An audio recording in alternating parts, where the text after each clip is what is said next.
when it comes to content repurposing, I have a whole method. It's exactly what it sounds like, right? It's a weekly interview call with somebody that can add value to their audience on a Zoom call where their clientele can ask questions and be a part of the whole process. But I'm always thinking, okay, this person, these are the hook points that we want to hit because we want to make this micro content out of it.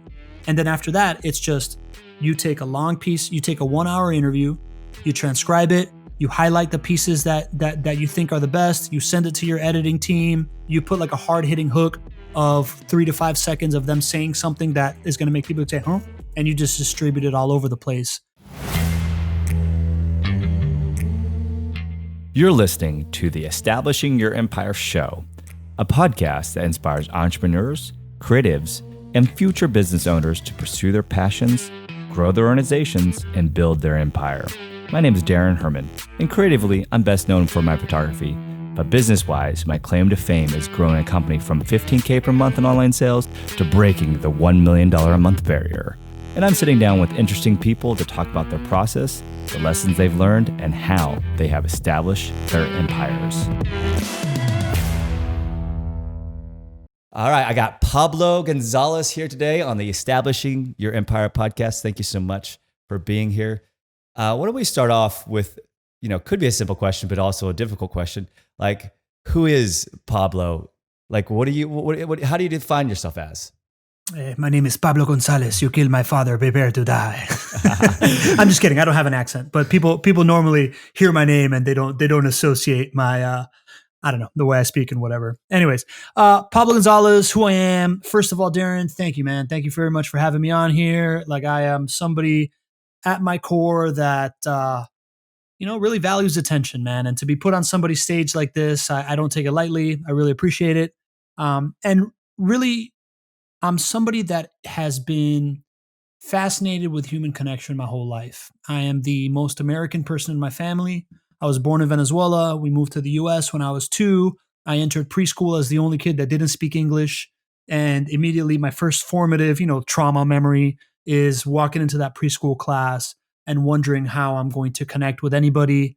And luckily there was one other kid that spoke Spanish there. Jose Garrido became my BFF. And a year later, after having learned English, we moved to Spain. And I enrolled in a British academy. And thinking that I spoke English and Spanish, I was in for another rude awakening because I did not understand the British dialect or the Spanish from Spain dialect. Mm-hmm. So again, another formative, traumatic memory that made me just see the world as an outsider that is trying to get in and always wondering how I can connect with others. And that has been a constant in my whole life from an early age when we would fly across the Atlantic from Spain back to Venezuela or back to Miami to visit family. I would want to sit by myself in the plane and I would try to befriend the person next to me. So if you can think about 1986 when there's no in-flight entertainment and you roll up to this 8-hour flight and there's some 6-year-old schmuck just like sitting there looking up, smiling. As an adult, you probably think you're in for the worst day of your life. But what would happen is I would just talk up adults and I would get them to buy me a Toblerone. Or, at one point I got somebody to buy me this car from one of these from one of these airplane catalogs, right? Yeah, from Skyball. And that really shaped me, man. I realized that my ability to connect with people was my way to get what I wanted at a young age, right? And that's a very selfish thought, but it has really shaped my life. And the older I got, right, the more I've progressed through life, I haven't stopped being fascinated with how I can connect with people and how I connect people to others. I was always the guy that would welcome the new kid and try to make him friends with everybody else, no matter where I was after I moved back to the US and stuff like that. And the older I got, the more I realized that connecting with people isn't about how entertaining I am or how much I can get my own thing, but how I can serve others, right? And these lessons really dawned on me in really my late 20s, early 30s. Sounds embarrassing to say it, but at that point, I realized that was the ultimate unlock. And I have, we'll get into this, right? But got really deep into the world of nonprofits and networking and stuff, and realizing that being of service to others and the idea that human beings are happiest when they are in service really has transcended my life and led me on this really interesting path that I get to, I don't know, man, have fun every day, right? Like I've built a business around my ability to connect with people and to really be a hype man, right? Like really be somebody that's just like, because my thing is to be of service of others, I know that I can find what's great inside of somebody because I'm generally fascinated by everybody that I meet. And then because I'm a good communicator, I can communicate it to other people. And I find that the more I do that, the more that my life gets better and the people around me like me more and I attract better people. And that's the mission of my life, is to prove that community creation is the future of business development. I love it. And we're going to get into a lot of that. Why don't we just start with maybe, you're talking about that you kind of lived all over the place. Like at what point did you move? Did you like go to high school here in the US? Like where was that? And then obviously you went to University of Florida for college, right? Go Gators. Yeah. That's right. Right. So right out of college, like what did you want to go do? Like what was kind of your ideas and life there? I love it, man. I really haven't been asked that question very often, to be perfectly honest. Like you said, right? I moved back to the US when I was 9 and I grew up in Miami, right? So I'm a quintessential Miamian, right? Like I was born in Latin America. I grew up in Miami. I listened to Pitbull. So I very much identify with Miami as my home country. In college, right? My dad is a very successful executive entrepreneur. And I grew up thinking that that's who I was going to be, right? Like I figured I was going to be the CEO of a big company or something like that. I never really had a passion outside of this whole like making friends with people thing. But that at that point wasn't something that I thought was anything that had to do with my career. So I graduate college and I went to one of the big job fairs, right? Which is great. And I would go to the job fair at UF and I got hired by a Fortune 500 construction company that had been growing through acquisitions. They were like the Dry Clean USA or Waste Management or Blockbuster Video of the insulation industry. And they had bought up all these small time insulators and now we're vertically integrating everybody and growing their product line to get deeper into their relationships with builders and the more things that they can offer.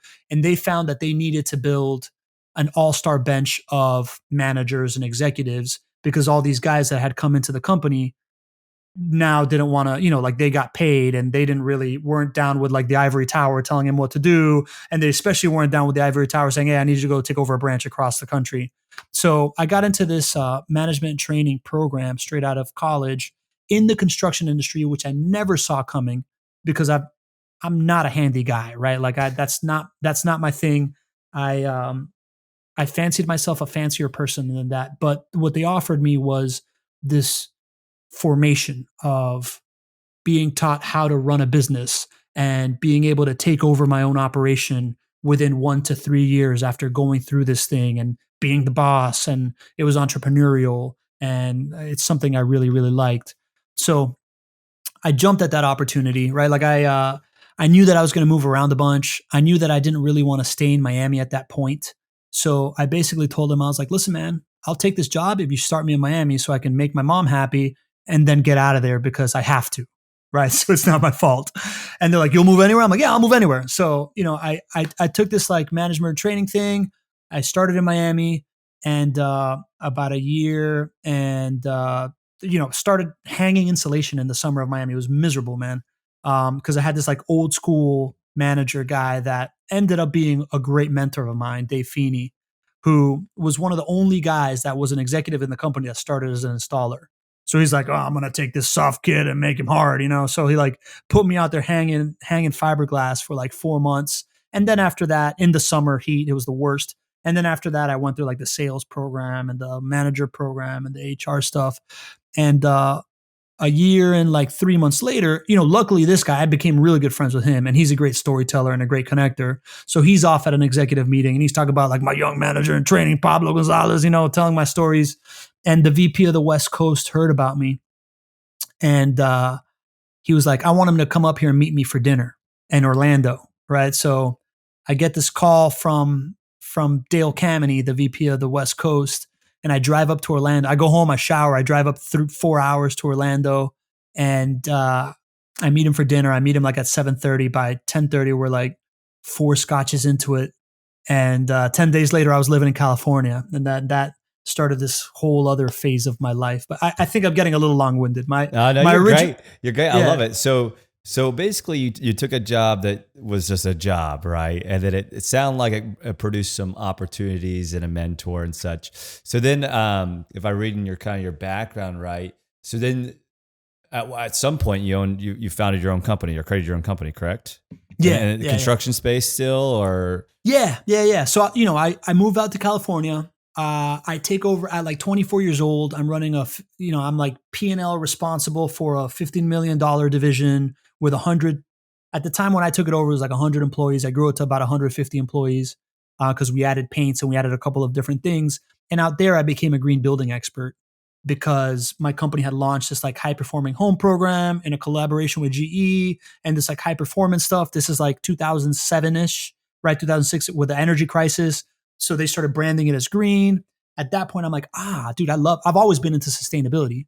And everyone wanted to be sustainable. They wanted to use the word sustainable in 2008. Yeah. That was like a big, it's like AI today. Like there's always these big terms that everybody wants. And the sustainability, I remember I worked for a company that was very sustainable as well. But we were like, how can we move this? How can we put this everywhere?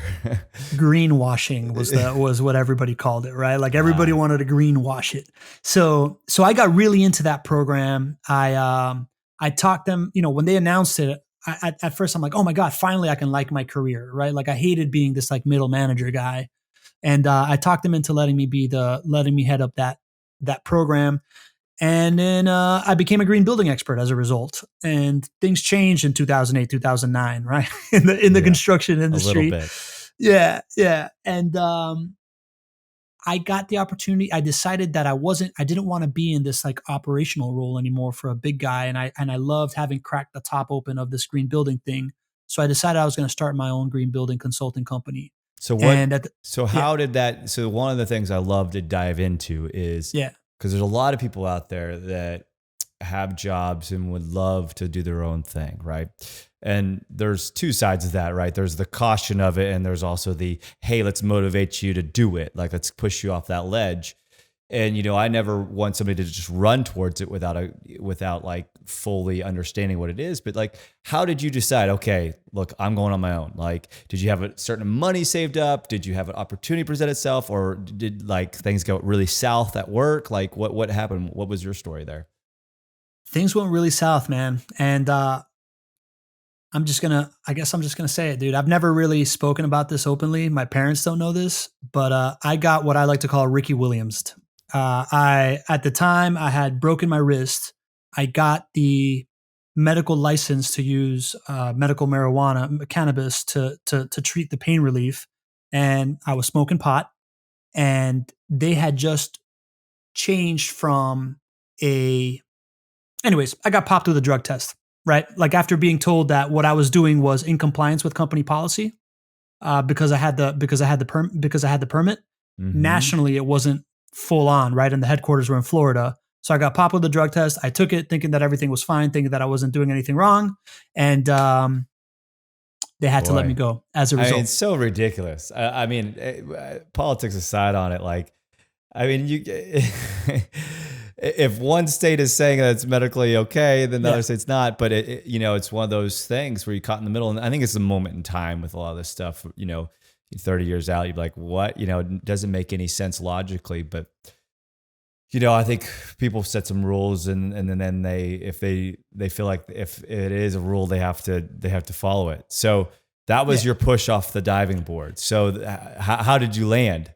Correct, man. So listen, at the time it was all really serendipitous, right? And I'm glad that I got to, that's like a huge weight lifted off my chest, right? Cause like I'm telling you, only a handful of people actually know that. Cause I guess times have changed. Like I really, at the time I was ashamed of it. Now I'm just like, this is ridiculous, right? Like cannabis should be legal. Who cares?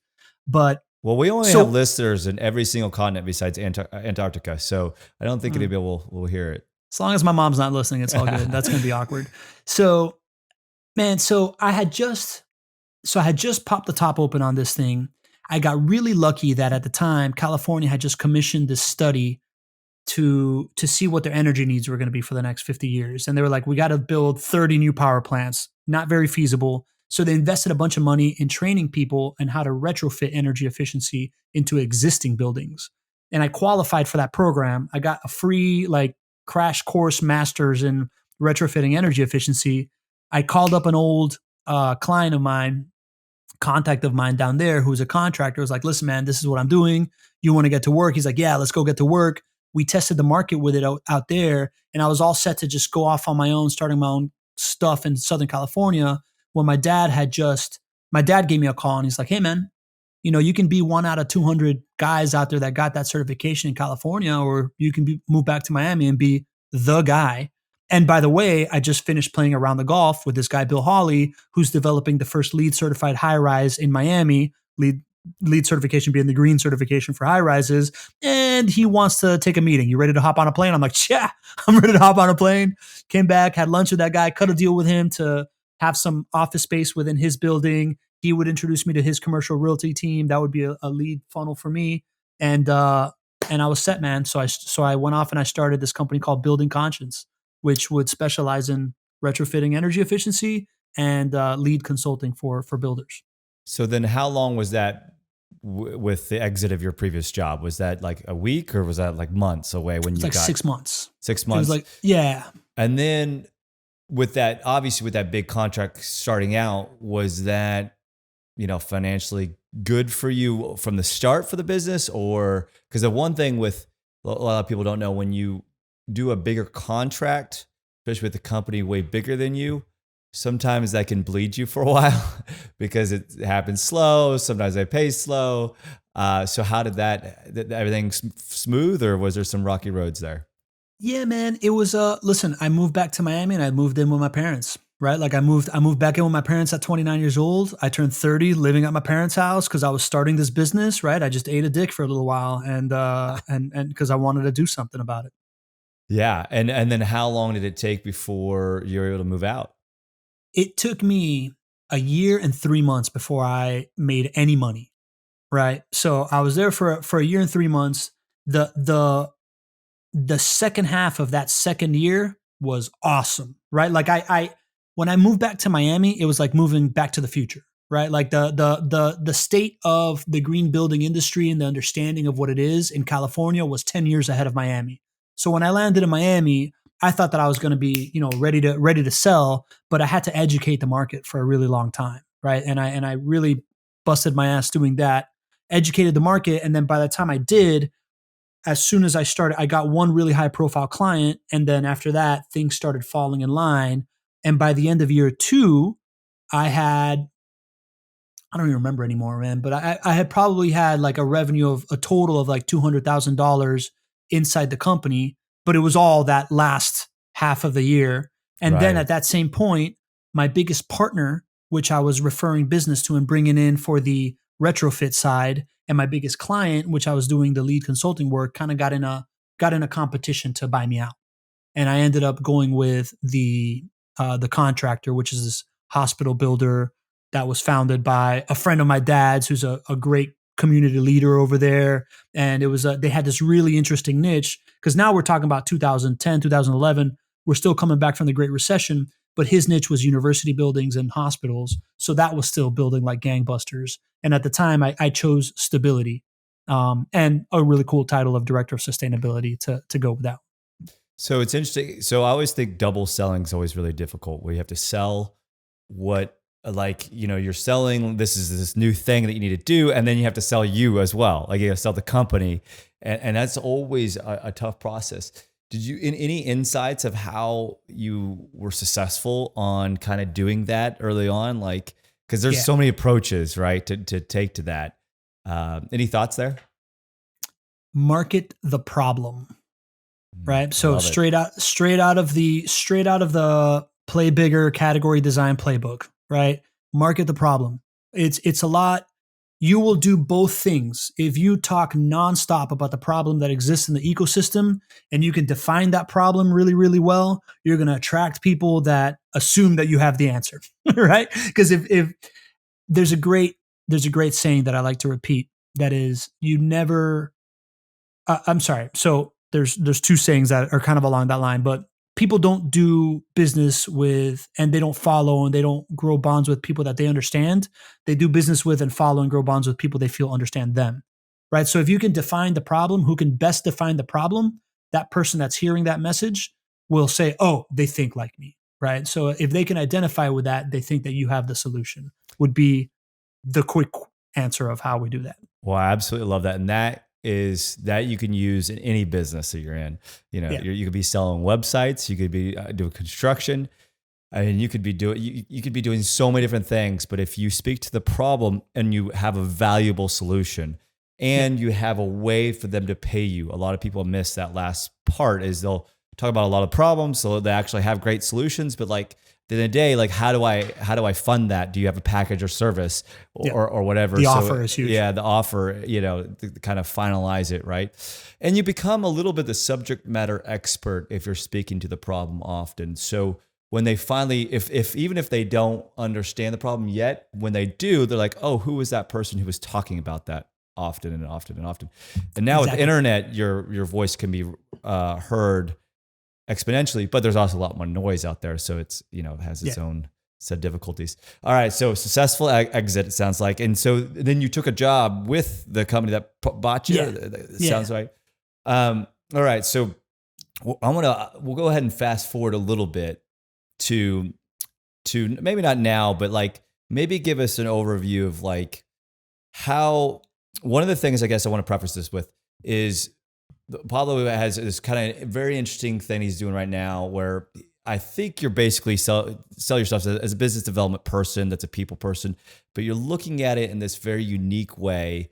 Maybe that's just a good way to preface it. And maybe tell us about that. How do you kind of see this community creation as the kind of future of biz dev, right? Yeah, man. And you know what? I'm gonna say that we're at the exact point in the story that we need to be, right? Because this is when it all starts coming together. Because at the same time, when I moved back to Miami, I got this email from my best friend saying that Habitat for Humanity wanted to start a young professionals group, right? And I decided to get involved because I thought it would be good business development for me, right? And it wasn't at first, right? It had really nothing to do with my whole green building tract. But by starting this young professionals group for Habitat, a year later, I was president of that group. A year after that, I was on the board of Habitat. I qualified for this like Leadership Miami program. After that, I got on a couple of other boards of nonprofits and started young professional groups following that same formula within those nonprofits. Then I got invited to be on the board of the Economic Development Agency of Miami. I made a top 20 under 40 Brickell Magazine in Miami. Not that I deserved it, but all who you know, right? And at a certain point, and while all this is happening, right, like my social capital and my clout outside of work is growing and growing and growing. But inside of work, I took this like director of sustainability role. And within a year and a half, I had that on cruise control and I was working like 25 hours a week, getting paid 6 figures, thinking, dude, when a consultant comes in here, I'm out, right? How can I be more valuable? How can I increase my value to this company and increase my profile? And what happens when you get involved in these young professional groups, right? First of all, you're doing a lot of networking, right? So my group, my network is growing. People on the boards of nonprofits are usually the most influential people on your town, right? So you start getting, as you take over a committee, you're like, your public speaking skills get better, right? So you get invited on like panels and you're like, oh, welcome to this volunteer thing, and you're introing people, whatever, right? So I become a good public speaker. And at a certain point, the CEO of my company, now the company that I'm working for has changed leadership, right? It's no longer this guy that I joined because that's who I wanted to work for. They got bought out by a Spanish international company, and they were going through their own ivory tower transition. So the CEO gets invited to speak on a panel about smart cities in front of the Economic Development Agency of Miami, and he doesn't want to go. So they're like, who can we send? Pablo, right? So Pablo goes, I show up to this panel. Oh, and I want to pause you for a second because you got a lot of value that you just went through there for a lot of people. So, all right, we all hate like speaking and reading out loud and doing all these things, jumping on a podcast, but the opportunities for that, how many people are going to put their hand up, or even that other people could look at and say, oh, he could speak or she could speak, because then you become the face of that company, at least in that area. And what you do a pretty decent job, not even a great job, a decent job. and you'll get Yeah. another one and another one. Yeah. One of the things that have helped me, because I'm actually not great at this. This is a very learned skill for me. I've always been socially done a pretty good job, but reading out loud was big for me, just to help kind of to a person, to my wife, and even to others, and just getting uncomfortable situations often. And then the big piece I have, at least, is reviewing. The one thing when I started this podcast, not so much now because I've 20, this will be like episode 26 when it comes out, I think. I wanted to edit each one because I wanted to hear myself, and it's painful, right? I'm like, why'd you say that? Okay, shut up, let them talk, or using filler words and stuff like that. So, and I can tell you, in 6 months, I've come a long way compared to what I used to be at. But just because of the review process, getting that feedback, even self-feedback. But anyway, so you're asked to speak. And before that, any like I gave kind of some stuff for me of what helps me. Anything that helped you kind of be a better speaker or learn to do it, or reps, bro? That's what you just said. It's reps. Like after a certain amount of time doing it, you're just you got to get up and introduce a couple people. Then you're moderating a panel. Then you're on a panel, and you're just doing it. And it just you get comfortable in the discomfort through repetition. So what you're describing of having a podcast, extraordinarily valuable, right? Because you get the repetition and then you get the living document to then review it, as opposed to just being in your head of, oh, I should have said this, and not really remembering how it sounded. But I think you got to find where you can get those reps, right? Whether it's a Toastmasters club, or whether it is my favorite, which is getting involved with nonprofits, because they always need your help. You're going to get, like, to me, that has this this trifecta of, it's going to make you a skilled networker. It's going to connect you to the most influential people in your town. It's going to connect you to all people that at least care a little bit more about something else that's not just them, right? Like it really sifts that piece out. And then once you get into leadership positions, you get these like speaking opportunities. And to me, it's the ultimate kind of like attention hack / life skill builder if you start getting involved in this type of stuff. And any recommendations of somebody who wants to get involved but just doesn't really know how to start? Yeah. Number one is, if you have an idea of something that you like, right, and there is a nonprofit out there, reach out, man. Like every nonprofit needs help. There isn't a single one that is like, oh no, we're good here. So just reach out, man. They'll make that part easy.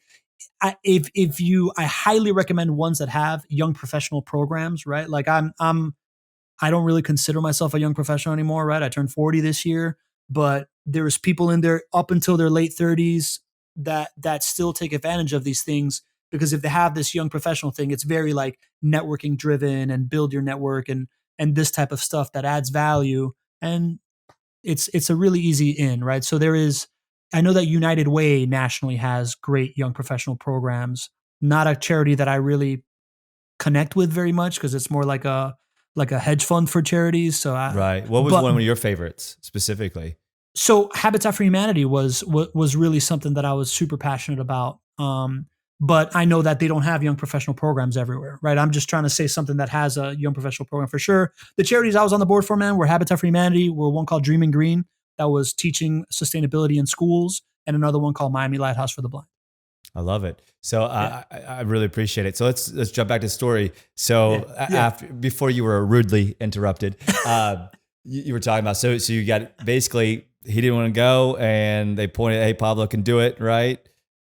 Yeah. So I show up, man, and it's a panel on smart cities, and it's me, young shithead Pablo, and the head of Latin America for Cisco Systems, and the head of the Smart Cities Initiative for like the World Bank or the International Economic Forum or something like that, right? So I just get up on the stage, I do my thing, and for the first time ever, I come off the stage, and there's a line 6 people deep waiting to talk to me, right? And when it dawned on me really quickly that I'm like, being on a stage with people of a higher ilk inside a room automatically makes everybody think that I'm more important than I am, right? So the first thing I think of is, how can I provide a stage to other people that I want to get in their good graces? And I reached out to this developer in Miami that was building this high rise in a low density, high income residential area of Miami where the residents, nobody wanted it, right? Because it's like, get off my lawn. But they were building it on top of the metro rail station, and it's called transit oriented development. And because they're building it there, they're incentivizing more mass transportation in Miami, which it desperately needs. So I look around and I'm like, man, I've got these groups of young professionals that I'm a steward of, and they need to know about this. So I reach out to this developer. I'm like, I want to have an event about transit-oriented development, talk about your project. I'm going to put you on stage with a politician on the board of one of my charities and the land use attorney that I started this young professionals group with back in the day with. And we're just going to talk about TODs. And so that young people can understand the future of the skyline of Miami and how we're going to get mass transportation. Of course, he said yes. And we had this little event, like 15 people showed up. It wasn't a big deal. But a week later, he was in the office like, hey, man, you guys going to bid on this $60 million project or what? And at that point, that completely changed my paradigm inside my company as not just the green guy, but the business developer. Right. And then I was like, I think I just found something here, right? Like stages. How can I provide stages? And I just talked about it ad nauseum, right? Like business development sucks. Like I don't want to be salesy. I want to add value to people. The way you add value is you make stages for them and you connect them in mass. And again, marketing the problem, talk about it ad nauseum. And I got the opportunity to be the VP of business development for a startup for Amazon sellers that was up here in Jacksonville, where I live now. And because I was talking about this concept and the guy heard it and he was a friend of a friend. And he's like, man, I need a legit business development guy with ideas like that. How would you feel about it? I'm like, yeah, say no more, bro. Let's go. Right. Because I was just looking for that opportunity. And so I quit my job. Right. Like I decide I'm leaving Miami after I build this whole like network and legacy there and move up to Jacksonville. And I realized that I jumped onto a burning ship. Right? I was so pumped of getting out of the construction game and moving into tech and calling myself a tech guy and a BD guy and a VP that I didn't do any technical due diligence. I didn't, I just wanted to hear what I wanted to hear. The software was on a rapidly diminishing usefulness. The head developer quit like 2 weeks after I quit my job. The CEO had just gotten into like a big public fight with his like number one affiliate, who's like the person that recruited all of his customers and the head of all his marketing, and a competitor came online that was doing 1-to-1 what he was doing. So we just quickly started losing market share, man. We went from 500 recurring revenue customers to 300 my first 3 months there as the VP of business development. Not a good look for your boy. Yeah. Right. So my whole business plan, and I came to this company with like a 0 to 30 day, 30 to 90, 90 to 120, 180, a 180 plus plan gone.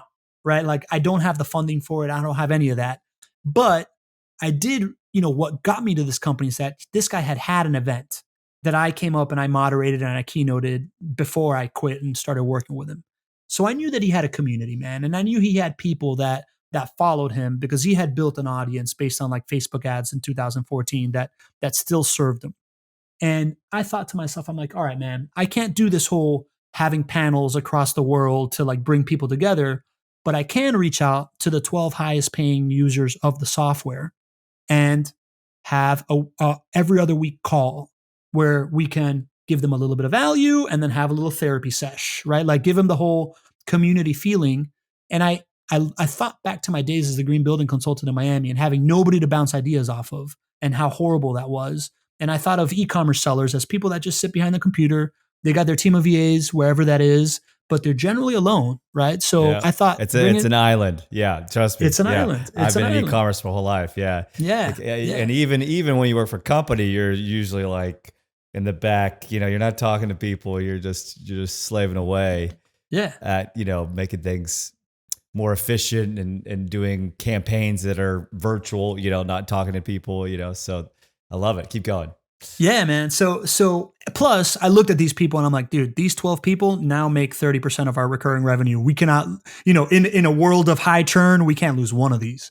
Right. So I'm just like, let's bring him in. Let's bring him into the family. So we start hosting these every other week calls. I didn't know what a mastermind was, but it's a mastermind, right? Like I show up, give a little bit of value, and then I'm like, hey, Loretta, what are you struggling with? And she would say, my VAs keep quitting on me. I'd be like, oh, Emmanuel, you got a great team of VAs. What do you do? What do you do to keep people to keep people employed? So how did they respond to this quote unquote mastermind class? Like, was this like a very exciting thing for them, or did they see it as like, another meeting, or how did they respond? Some were more enthusiastic than others. I had to like coerce some of them to be in. Just like, listen, man, we're just trying to hook people up here, And then other people were like, yeah, I'm in. I want friends, right? So we started doing that, right? And real quickly, a lot of value started exchanging hands, right? Like I remember specifically, this lady Loretta was having problems with her VAs that kept quitting, and I opened it up to the crowd. I'm like, Emmanuel, what do you do with your VAs? And he's like, oh, I just do this and this and this. And a month later, Loretta was like, oh, dude, you saved my business. It was amazing. So real quickly, and this is a thesis that I have, is the idea that people bond the quickest when they either exchange value with each other or they share a vulnerability, right? So we were just doing that in mass. Like, what are you struggling with? Who can help? And very quickly, they all started really connecting. The guy that was least into joining the mastermind, 2 months later, the Serbian guy, like real cold, 2 months later was like, I just want to say that this is my best friends. I'm so happy to be here. Like I'm like, yeah, this is killing it. Right. So then the next step was, all right, man, let's all get together. So we flew them down to Panama. By the way, we were recording these calls. So we're getting all this gold of like recordings, right? Flew them down to Panama. We had an in-person mastermind where I did a SWOT analysis for everybody, and I gave everybody like a presentation for their business to like present like what they do, and then took him salsa dancing and touring the Panama Canal, whatever. And then to my partner's credit, he realized, we realized everybody there was really good at one thing. And to my partner's credit, he kind of like downloaded all those ideas and put them to work in his store, and the store started doing really, really well. So then we turned around and made it the Business of Ecom Masterclass, and we sold that for $5,000 a pop. And that was our first like big fundraise after the whole like train going off the rails. We, probably sold about $100,000 worth of that. And then the idea was, all right, so now we got that done. Now let's have the live event. And we invited 8 of the people that had come down to Panama to come present on their ideas here in Jacksonville and invite the clientele base. And during that time, we started repurposing some of that content, right? So like that clip of like Loretta saying, I can't with my VAs, would just be a Facebook ad saying, hey man, you have this problem? Oh man, my VAs quit. At Ecom, we're not just a software, we're a community. Come join our trial and check out our Facebook group, and you'll see, that we can help you with other things. And then all of a sudden there's a clip of her saying, oh my God, you just saved my business. So people would take that, they join the Facebook group, and then when they're in there, they realize, oh my God, this person that was in this ad isn't an actor. She's a real person who, by the way, sits in some like secret cool club at the top of the customer ecosystem. And there's an event in 6 months that I can go meet her and ask her the question and whatever. It just completely, we ended up generating over $200,000 worth of cash flow from this little cool club that we made, and solving the churn problem. It created our digital marketing strategy, right? Like it just, the whole community thing really gelled together very, very nicely. And at the end of 2018, my partnership with this guy had turned pretty toxic. And I decided to walk away with this lesson, right? Like with the idea of, okay, man, I knew when I was coming to Jacksonville that I was like going cave diving past half my tank and having to find a way out, right? So I took this like 30-day purposeful pause, like 90-day purposeful pause, where I'm just like, all right, man, I learned all this stuff. I just opened up a whole new world over here, kind of like when I did with green building. How can I bring all this stuff together into my repertoire?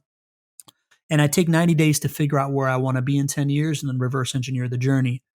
And in those 90 days, I booked these 4 conferences. So because I'm like, if I'm going to be anxiously not doing anything, I want to at least be like adding relationships and stuff to my, making friends, bro. I just want to be, honestly, I want to be feeling good about myself. Right. Mm-hmm. So I went off on this, and like from conference to conference to conference, talking to somebody, hey, I think this is what I'm going to do. I think this is what I'm going to do. I think this is what I'm right. The repetitions got massive, right? Like I came back from those 3 conferences with a list of 450 people that I had met, and like a whole new network that I had just created, and 450 reps at like, this is what I'm thinking. And that's where I developed this whole language of community creation for the future of business development. And rapidly what I realized is like, I was starting to sell community, right? Like I was trying to like be like, yeah, I can build your community for your business. But nobody has build community as a Monday morning problem. right? So people be like, yeah, that sounds great. Yeah, let me get back to you. I wasn't, like I wasn't getting a client until it hit me that what this thing is, by creating this stage where you nurture your best clientele and you provide them valuable information and you create content around them, what it is a content engine. And what it is a way to systemize the way to extract value from the people that you want closest to you and share it to the people that are a little bit further from them that you want to get in close to you. And that essentially became the strategy, man.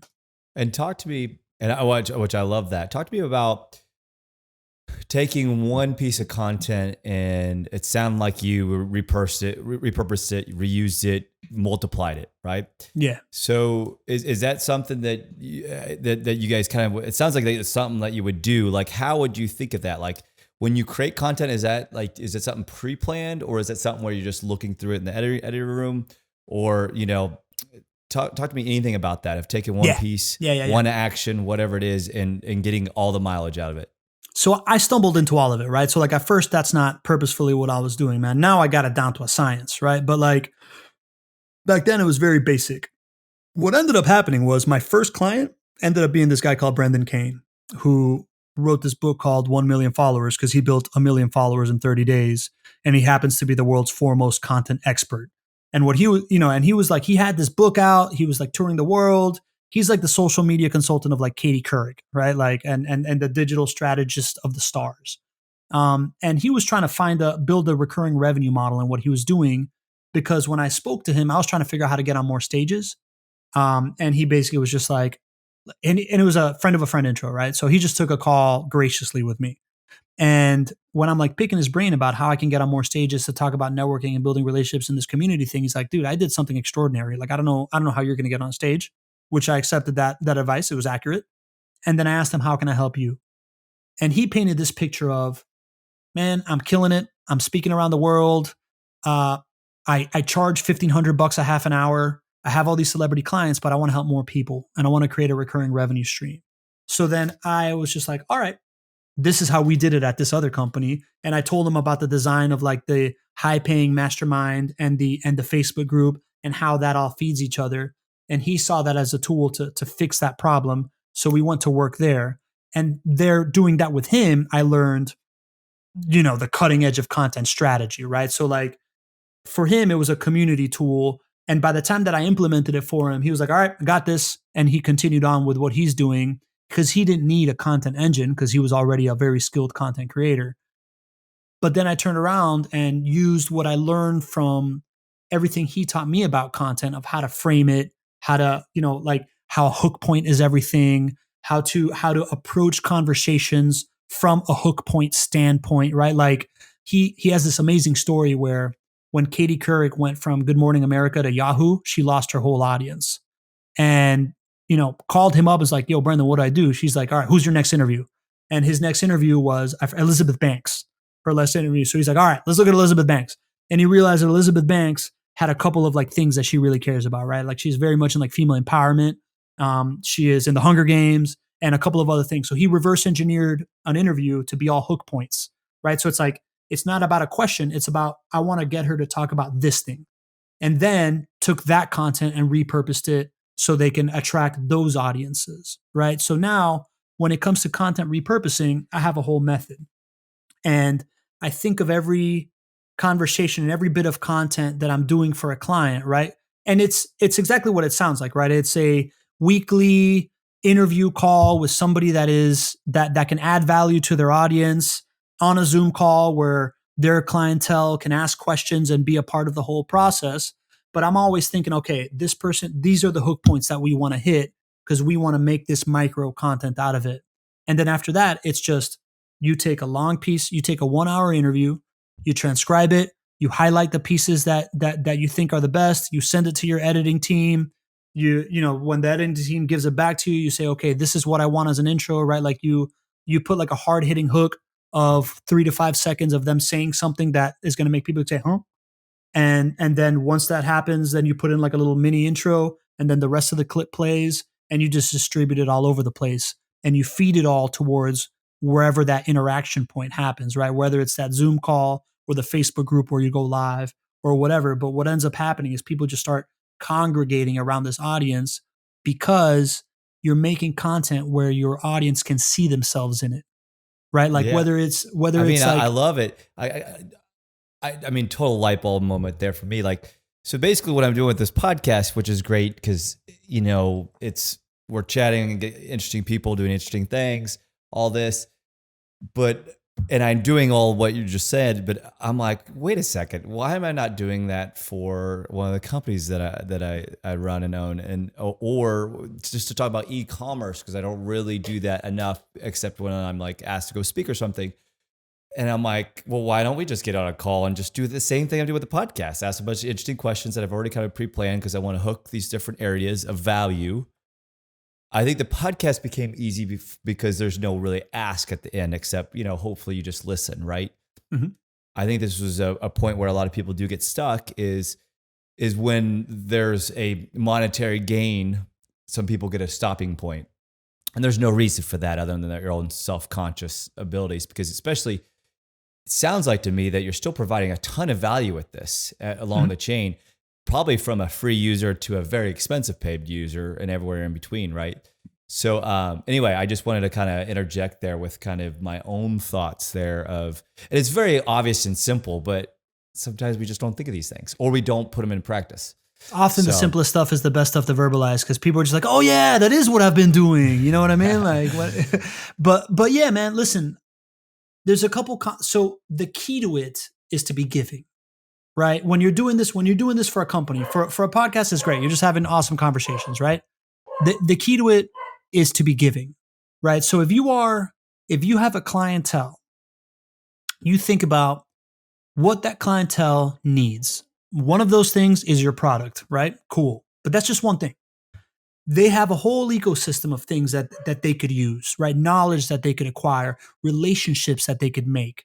And if you think long and hard about what they need and you think long and hard about who in your network can provide that for them and who within your clientele can provide that to the rest of your clientele, and you start making these interactive conversations around that and inviting people to the party and thinking about how you can serve them, that really is the unlock. Instead of like, how can I get to like my call to action? Don't think about that. Just think about how can this be useful and think about how they can see themselves in the content. And when I say that, I mean, number one, is it relatable to them, right? Like, is it useful to them? And number two is how can they see themselves in it, right? Like if you can have your own clientele, like you have this stage, right? I have a couple concepts I like to talk about. I call be the stage, right? Like don't be the star of the stage, be the stage, right? So like leverage that stage to show people off and showcase their value to the rest of the audience, right? And if you can include people that are your clients on that stage, that's a major power up, right? Because then your clients are like, well, not only can I be his client, but I can also be made famous by him, right? Or I can also get more clientele. He's providing me more value. If you don't want to take it that far, but you can take questions from the audience and, either call out their name or even have them come on live to ask the question, then boom, it's like, man, how can I see myself in it, right? Just like, look at what GaryVee does, right? Like GaryVee does keynotes and Q&A. The reason why is because he puts out his value, what he believes in, and then when he takes questions from people, he is repurposing people that then see themselves in that content. And that has a couple of different effects. Number one, it's that whole thing of like, man, I want to go to a GaryVee thing because maybe I come out on his channel. Sweet. Two, because GaryVee talks about the same four things over and over, he now has 100 variations of 100 different looking people asking him the same question and him contextualizing it for them. So now anybody else that sees that content, right? Like let's say he has like a short Indian woman asking him a question. Now, every short Indian woman that sees that will be like, oh, okay, so what Gary says applies to me too, right? So like the recontextualization and the samples of recontextualization are huge based on that whole we do business with people that understand me thing. And then third, you just get 1,000 reps at getting that question from your customer, at really understanding what is the pain point that you solve and what is the pain point that they have, right? Like the more reps you get at that, the better you get at defining the problem. the better you get at articulating it.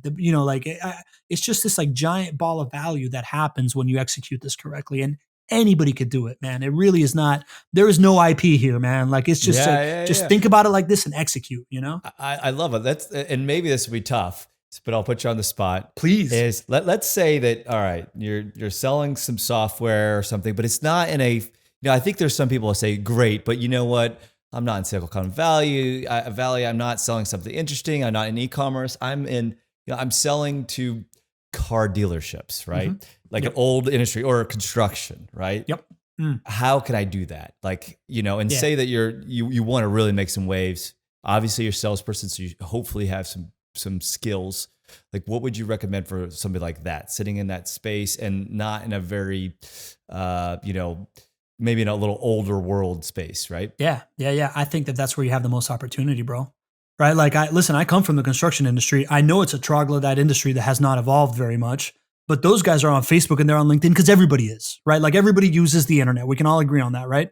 So if your decision maker is the project manager on a construction site or a superintendent on the construction site, then your show becomes conversations about Bill, the superintendent that's been on for 25 years and the lessons that he's learned in construction and construction stories. So now you're just chopping the fat up with Bill and making content about him, and all the other superintendents are like, oh man, I got great stories too. I want to be a part of this and I want to listen. This is great. And it doesn't have to be about your product is what I'm saying, right? Like you need to educate, entertain, or inspire, man. Any one of those things that you can do through the people that look like your customer or your customers want to hear from, the better. Right. So like start bringing on your decision maker and just having conversations about, dude, why are you so good at your job? Right. And then other people that are decision makers like that will be like, oh, I want to learn what he's doing so that I can get better at my life. And, oh, what is this company that is selling this thing? Great. Like they are solving my problems. The other way to go about it is, okay, let's say you don't want to bring on superintendents.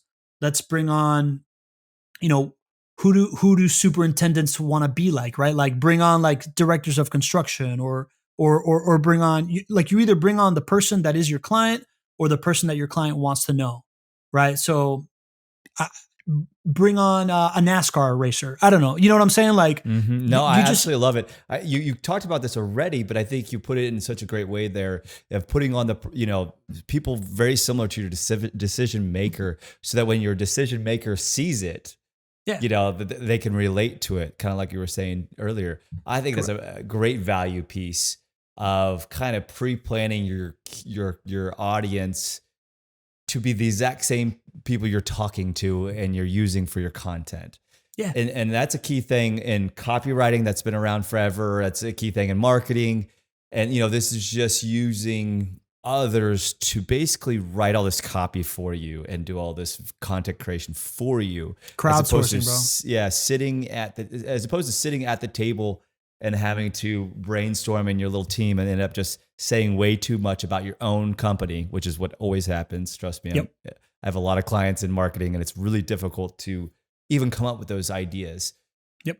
I love it. A lot of value pieces there. So, and listen, right. So full circle, I realize that the pain point I solve is that I solve that pain point, is the idea that a business owner that knows that they want to make content or they know that they want to, create a big splash and have stuff out there.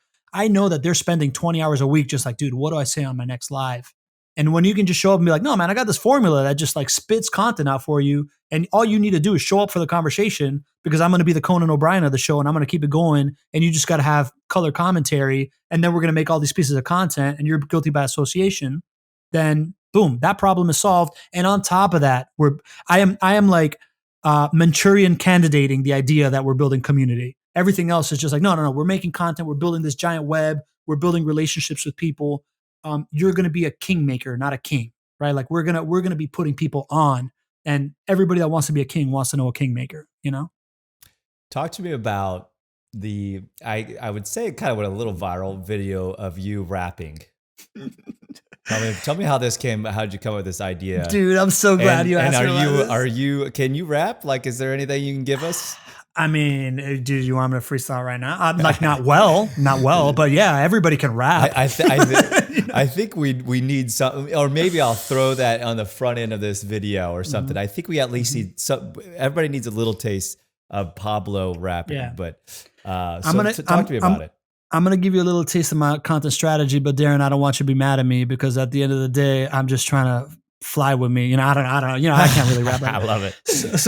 No, listen, man. So when I'm like everybody else. I wanted to start a podcast for 3 years before starting a podcast. Right. And what happened was, so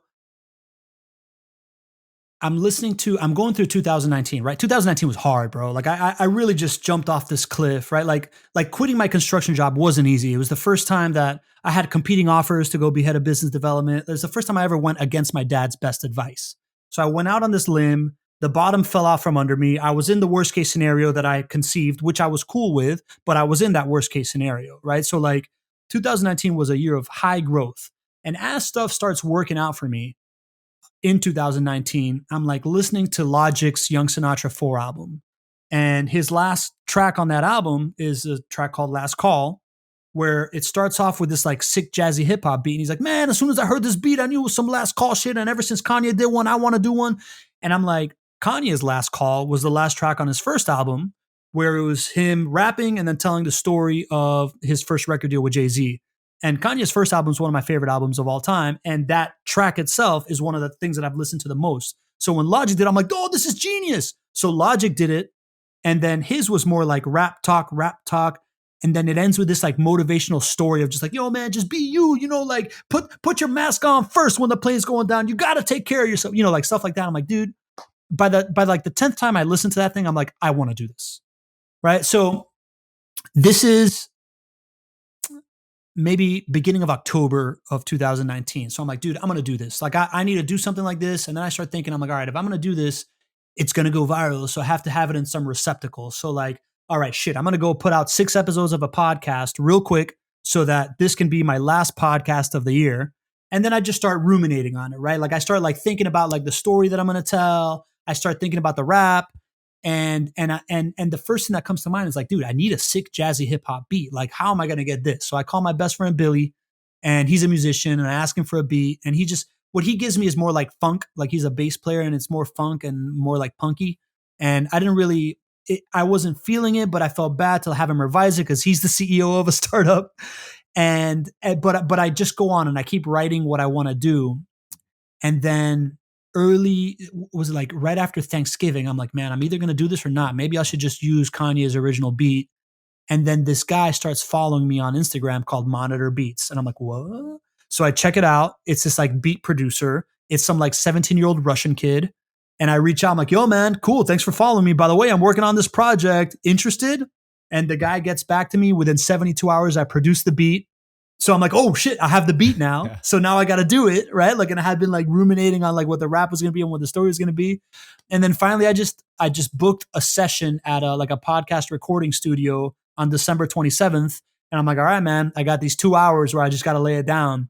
So I just did it, right? So it ended up being this like 15-minute storytelling of my year in 2019 and me going through like all these realizations after leaving this company and then getting all these reps and building my business. And within it, I did like about 45 seconds of a rap so it was a last call track. And how has that, so somebody doesn't know who you are, never heard of you. Like, how did that help propel what you're doing now? Honestly, man, it when I first put it out, I was just so proud of it that it was like the first thing that I really was just like texting people like, yo man, check this out. Right. So it gave me the enthusiasm to promote it. Right. And I put that out December 31st. And then a month later, when did I meet this guy? So a little bit before that, I had met this guy, John Briggs from Food Fight Studios, who is the studio that animates GaryVee stuff and like Jesse Itzler stuff and James Altucher's and like Wyclef Jean. Like he's got a sick Rolodex of clients. I become friends with this guy. I end up referring some business to him. And he's just like, man, how can I pay you back? I was like, bro, I would love to animate my last call thing. And he's like, that's a little pricey. So I'm like, can you just do the rap? So he does it for me, like as a favor, dude. Just a total mensch, right? Does it for me as a favor, doesn't charge me anything. It's probably about $1,000 thing that he did for me. And then I've been sitting on it since February. And I also hadn't really been putting out more podcasts. I was like, all right, now I got to think about my podcast the way that I think about my audience strategy, not just put 6 things out and then release a rap song. So as I'm like reformulating everything, I'm like, all right, I can use this animation to relaunch my podcast. So that's what I did, right? So like now season 2 is actually coming out tomorrow, and I use that animation with the Brendan Kane formula of like the hook point, headline, and the subtitles and the copy, that whatever. And once I put it out, man, I just my podcast went way up again in the amount of downloads it gets, and it's just different, right? Like I just I think it's so much better to be different than better. And that's why I'm a big fan of marketing the problem, man, because if you can just contextualize things for people in a different way, right? Whether it's the way you speak or the way you visually come across, or you put an animation out there, or how you write, whatever it is, man. But like, I just think in a very loud ecosystem, in a very, very loud world where there's content coming at you at all times, you just constantly have to be thinking of like, how can I do something that stands out? And how can I do it? You know, there's the best practices of podcast launch and all this other stuff, but it's like, cool, you want to do all that stuff, but you got to do it. You got to do it something. You got to do something different, man. Like you got to do something that people can know you for. So I'm just always looking for that angle, and it's worked well for me, man. Like from the director of sustainability thing to those 90 days when I was network, like going through those things. Like I started introducing myself as a professional networker, and then people are like, oh, what's a professional networker? Like, like it builds intrigue, to then calling myself an audience cultivation strategist as opposed to a content marketer. It's like, oh, what is that? Right. To now incorporating hip hop and stuff like that into what I'm doing. I think the more you lean into your uniqueness and the stuff that you're into and make it your own, and recontextualize things in a way that you think is cool, the more likely you are to promote it, and the better it's going to come across, because your energy when you're showing it to people is just going to be totally different than like, oh, here's my thing. When you're like, dude, check this thing out, it's my favorite. It's different. Yeah, I mean, at the end of the day, just being excited about something that you're creating, which could be hard too, because I think a lot of people have the problem with perfection and will never get it out there because it's not quite perfect. But I think when you merge in something very, very excited about, and doesn't have to be quite perfect, but it's got to be interesting. Like you said, it has to be different, not better so much. What about just kind of going on, like, what does success look like for you? Like, how do you define it? What's it look like for you? I've thought about this long and hard, bro. I think success has these like 4 steps. And I think the first step is finding something that you are really good at, that you love doing, right? Like just identify something like that, right? For me, it's this. It's building rapport with somebody. It's making somebody look good. It's making a new friend. That became apparent to me. And then the next step is, okay, now that I know that, how can I serve others with it? Right. So that manifested for me in the ways of, I'm really good at introducing people, right? Because my superpower is that I find something fascinating in everybody I meet, and I'm a good communicator. I'm a good guy to set you up to look good, right? Like I'm a hype man. So that's step 2. Step 3 is figure out a way to monetize that in a genuine way.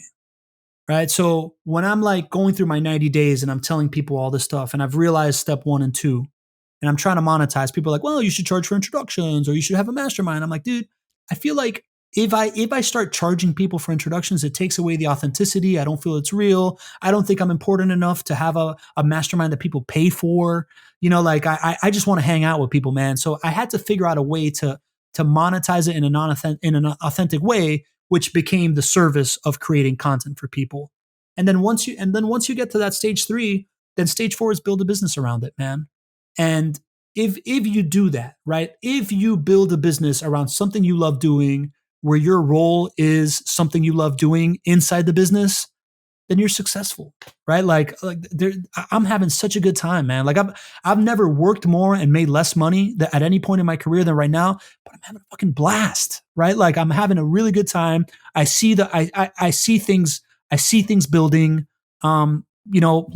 Financially, things are very much coming together, but it took a while to get there. But at no point at no point was I not enjoying it, man. And I couldn't help but feel that this giant success in those 3 steps were like, one thing is like, oh man, that feels good. I found that thing. Then it's like, oh, okay, I know how to serve others with it. Now this feels really good because I can do it a lot. And then, oh, I monetize it. This is cool, right? And then now it's just like, all right, bro, I monetize it. Now how do I build the biggest machine I can doing this thing? To me, that's success. I love it. And how did you figure out how to monetize? Because I think a lot of people get stuck there of, especially if it's something unique and different, like what you're kind of saying. Any valuable thoughts of Reps. how you did that? Yeah, reps again. Which is so true. I think there's going to be so much just work hard and keep going and reps, fail, bro. Try, and talk to a lot of people, right? Yeah. And literally, if you follow that, you're probably going to do well, right? If you do it 3 times and it fails, that doesn't count. We don't even know. Maybe you just talk to the wrong people or the wrong group of people. Yeah. Dude, when I first went to the first conference I go to in my like 4 conferences, was a 1.5 day, the GaryVee Agent 2021 conference. I just wanted to be in the room with the guy, right? Because he was like my North Star. And at that point, I had no idea what I was going to do. But I left that conference being like, oh, dude, everybody here like talked to the same 5 people. And I just left with 15 friends. So there's something here. So the next conference, I was like, I had this idea of, before I left Miami, before I left all my young professional groups, I gave a speech about the value of networking and how to build relationships and stuff like that, as like a goodbye party for myself because I'm an egomaniac, but also a way to backfill my board positions, right? Like I just wanted an audience and put my philanthropies on the stage and whatever. So I'm like, okay, well maybe I go to these conferences and I talk about networking and maybe like there is a space for that because you can use that. So I show up to the second conference like, hey, this is what I want to do. And I'm going to follow up with people and create videos about all the different people in the thing. And everybody thought it was a great idea, except for the conference organizer. So I was like, okay, well, he would be the buyer. So that's not a good idea. So then the next one was the 10X conference. I show up there and I'm like, all right, I'm going to start calling myself a professional networker and see where this goes. That went really well.